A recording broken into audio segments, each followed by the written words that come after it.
waan dubbadhaa jedhe namni kun sirbituu ture faarfataadhama.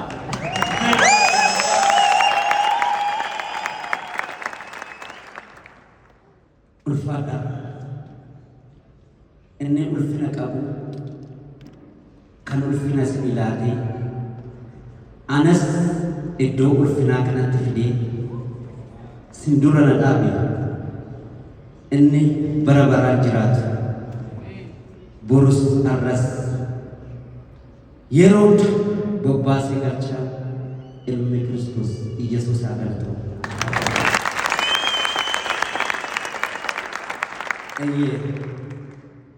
Ana guyyaan arraabuni adda ta'uu sammuu kiyyaaf laphee kiyyan beeka.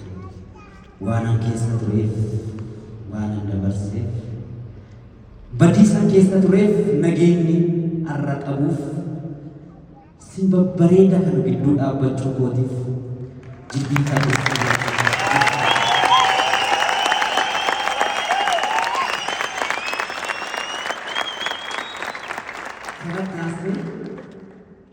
Abrahaam ana obboleessa kiyya xinnaadha.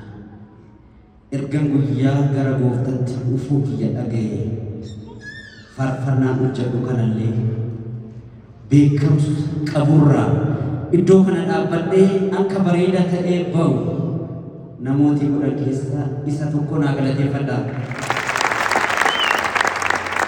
Kana caalaa immoo faarfannaadha fuulduratti walagarraa anis hammamna kiyyaa obboleessa kiyyaaf